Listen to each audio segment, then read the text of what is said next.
जिसे हम सौंदर्य कहते हैं, जिसे हम सुंदरता कहते हैं। ख्याल रखना, सुंदरता परमात्मा की उपस्थिति का बोध है। It is when we start to see that which is beyond form. हमें लगता है सुंदरता रूप में है, ऑब्जेक्ट में है। जो ऑब्जेक्ट हम देख रहे हैं वह सुंदर है, वह खूबसूरत है। और फिर जो फिलोसोफर हैं, जो प्रेमी जन हैं, जो लिटरेरी लोग हैं, तो उन्होंने एक कदम उठाया ऑब्जेक्ट से परे। उन्होंने कहा नहीं, सुंदरता जो है वो विषय में नहीं है, व्यक्ति में नहीं है, जिसे तुम देख रहे हो उस रूप में सुंदरता नहीं है। सुंदरता देखने वाले की आंख में है। एक कदम उठाया और नजदीक लेकर आया, लेकिन अभी बुलजाई नहीं है, बात नहीं बनी।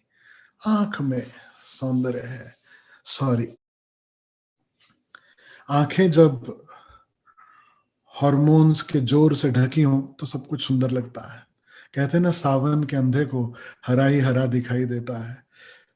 तो नहीं, उस सुंदरता की बात नहीं है। तो ये भी बात कोई बहुत सटीक नहीं। साधारण सुंदरता के लिए ये बात सही होगी। साधारणता, हम जिस तरफ आकर्षित होते हैं उसके लिए ये बात सही होगी। But that is not beauty. We can not put beauty into the terms of attraction, that which attracts. भेद है सौंदर्य और सौंदर्य में। एक सौंदर्य है जिसे देखकर हम उत्तेजित होते हैं, हम फीवरिश फील करते हैं, कुछ होने लगता है, अंदर कुछ हिलने लगता है, अंदर कुछ कांपने लगता है। इसका सौंदर्य से कोई संबंध नहीं है। ये हमारे हार्मोन्स हैं। They make us feel feverish. They make us like somebody. They make us feel, oh, this person is attractive. This person is beautiful. This is amazing. Not only person, also things, objects. लेकिन याद रखना, ये जो आकर्षण है वो फिर व्यक्ति की तरफ हो कि वस्तु की तरफ हो, जो हमारे अंदर उत्तेजना पैदा करता है, दिस इज हार्मोनल। इसका वास्तविक सौंदर्य से कोई भी संबंध नहीं है। वास्तविक सौंदर्य कौन सा है? जिसे देखकर हम अवाक रह जाएं। We are speechless, we are in awe, not only in awe, while we are in awe, there is a peace that surrounds us. उस ऑ में, उस सौंदर्य बोध में एक शांति साथ में मौजूद है। इसलिए जैसे आप छोटे बच्चों के सौंदर्य को देखो, अब आपके हृदय में जो आप महसूस करते हो वो बिल्कुल अलग है।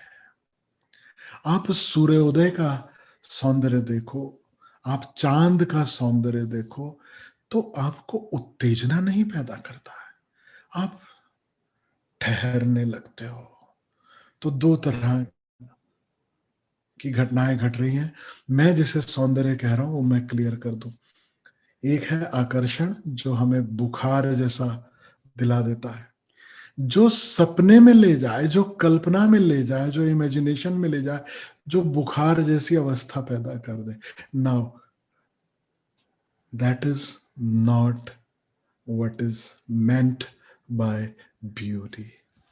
ब्यूटी इज जो आपको यथार्थ में ले आए, जो अभी और यहीं में ले आए, जो आपको सत्य के निकट ले आए, जो आपको यहां अभी इस क्षण में ठहरने को मजबूर कर दे। इस सौंदर्य को महसूस करते हुए हमारे ऋषियों ने सूर्य को देवता कहा, प्रणाम किया। इस सौंदर्यपूर्ण परमात्मा की अभिव्यक्ति को देखकर हमने नदियों को मां कहा, देवी कहा, प्रणाम किया। हम पेड़ पौधों के नीचे दिया जलाते हैं। हम आकाश में आने वाले बादलों के प्रति प्रेम से झुकना सीखते हैं। बरसात का देवता, वायु का देवता, पांचों तत्व का देवता, इतने देवता, इतने उसके रूप, इतने उसके रूप।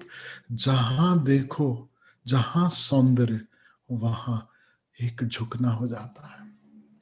इसलिए परमात्मा के लिए 3 नाम कहे गए, सत्यम, शिवम, सुंदरम।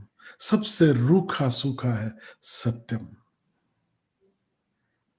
बस सत्य है, सदा है, सनातन है। आपको एक बहुत ज्यादा कनेक्शन नहीं बैठता, याद रखना, सत्य से। It is just a thought, हाँ होगा कुछ तो, something like truth, you know how we say, O seekers of truth. उससे और करीब जो हमारे ऋषियों ने महसूस किया, शिव, कि केवल वह सनातन नहीं है, केवल वह इटर्नल है, ऐसा नहीं है। वह मंगलदायी है, वह शुभ है। वह जो उपस्थिति, क्योंकि एक उपस्थिति है, सनातन है, what do I have to do with that? मेरा उसका संबंध क्या है? How do I relate to that? How do I connect with that? तो ऋषि कहते हैं नहीं, यह सनातन उपस्थिति, यह शिव है, शुभ है, मंगलदायी है। इस उपस्थिति में अशुभ जैसा कुछ है ही नहीं, शुभ ही शुभ है। सबका मंगल इसमें छुपा है। और तीसरा नाम जो उसे दिया, मैं समझता हूं इस जगत का सबसे प्यारा नाम है, उसका सबसे प्यारा गुणगान है, सुंदरम। ठीक है, शुभ है, होगा। अपना मन नहीं राजी होता इतने में, कुछ और गुण बताओ, कुछ और कहो उसके संबंध। वह सुंदर है, वह प्रिय है। उसके दर्शन हो और तुम अवाक रह जाओ, ठिठक जाओ। सब तरफ से तुम्हारी नजर हटकर एक उसकी तरफ लौट आए, बस उसमें टिक जाओ।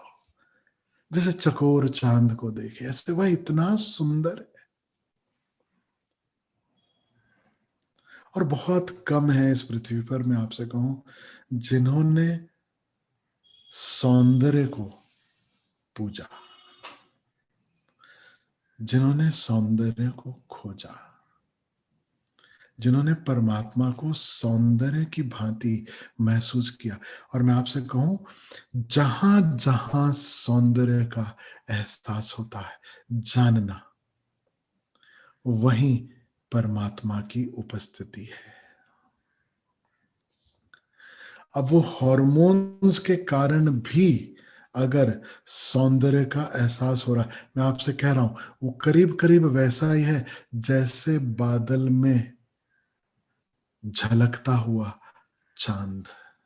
माना के बादल हैं, माना के चांद बहुत हद तक बादलों से ढका है, लेकिन फिर भी उसमें से छन कर जो प्रकाश आ रहा है वह उसी चांद का, वह उसी परमात्मा का है। तो even your simple regular attractions, even if they are hormonal, remember there is that real beauty hidden behind. हम उस सौंदर्य को मैला कर देते हैं। कैसे मैला कर देते हैं? जब हम उस पर अपना अधिकार जमाना शुरू करते हैं, जब हम चाहते हैं अब ये सौंदर्य मेरे वश में हो जाए, मेरे वश में रहे। हम सुंदर फूल भी देखते हैं तो फर्स्ट इंस्टिंक्ट है कि उस फूल को तोड़ लें, साथ ले चलें, वह मेरे लिए हो। अब हमने सौंदर्य को मैला कर दिया, अब हमने मैला कर दिया।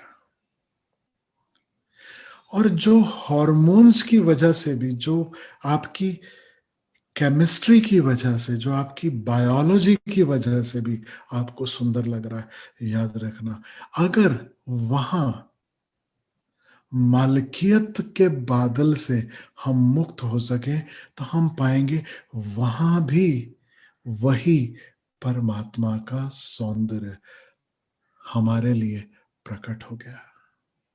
हमें नहीं दिखता क्योंकि बादल हमारी आंखों में, वह बादलों से नहीं ढका, बादल हमारी आंखों में है। इच्छाएं, कामनाएं, मालकियत का भाव, एक्सपेक्टेशंस, ओनरशिप, पोजेसिवनेस, जेलसीज, यह सब हमारे भीतर के बादल हैं। वह तो सदा निष्कलंक है, वह सदा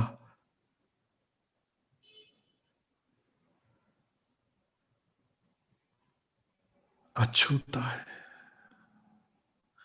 कोई बादल किसी चांद को ढक सकता है, लेकिन रिलेटिवली। चांद कभी बादल से नहीं ढका। याद रखना, बादल पृथ्वी की घटना है, स्पेस की घटना नहीं है। Please remember this. बादल हमारे निकट है, चांद के निकट नहीं है।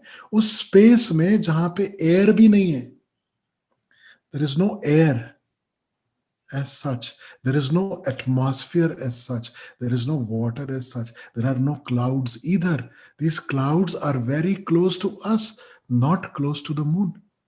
इसलिए जब आप एयरप्लेन पकड़ते हो कभी, खासकर इंटरनेशनल फ्लाइट आप पकड़ते हो, तो आप देखते हो आपका प्लेन इतना ऊपर उठ जाता है, बादल नीचे रह जाते हैं और ऊपर कोई बादल नहीं है।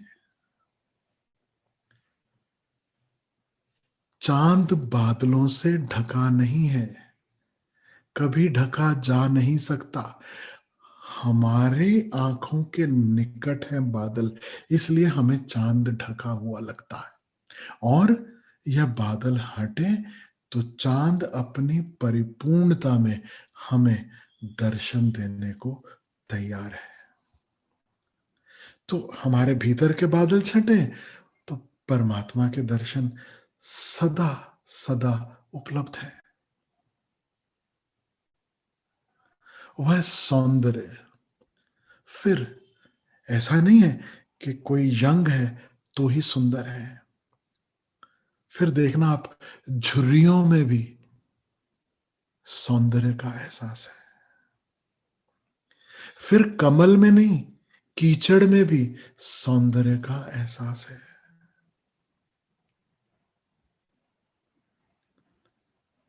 फिर प्रकाश में ही नहीं, अंधकार में भी सौंदर्य का एहसास है।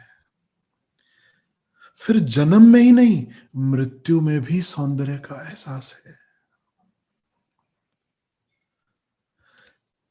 बच्चा पैदा हुआ है, मासूम है, चेहरे पे एक मुस्कान लिए है, सुख की नींद सोया है, या हिलर डुलर कर रहा है, अपनी ढंग से कुछ आवाज कर रहा है, इस सौंदर्य को तो कोई भी देख सकता है। लेकिन एक शरीर जो मृत है, अग्नि की भेंट को चढ़ने जा रहा है, उसका भी एक सौंदर्य है। और जिसे सौंदर्य के दर्शन हो, उसे धीरे धीरे सब जगह वह सौंदर्य दिखाई देने लगता है। वह सौंदर्य ऑलरेडी है, हमें नहीं दिखता क्योंकि हमारी धारणाओं के बादल हर सौंदर्य को ढक लेते हैं। अब ये हमारी धारणा है कि मृत्यु बुरी है, ये हमारी धारणा है कि ओल्ड एज युवावस्था से अगर तुलना करें तो वो कुछ कदम नीचे है। ये सिर्फ हमारी धारणाओं के बादल है, ये हमारी सोच के बादल है। अन्यथा छोटा बच्चा हो, युवा हो, वृद्ध हो, मृत हो, फूल हो, कांटे हो, पत्थर हो, सबका एक सौंदर्य है, सबका एक सौंदर्य है।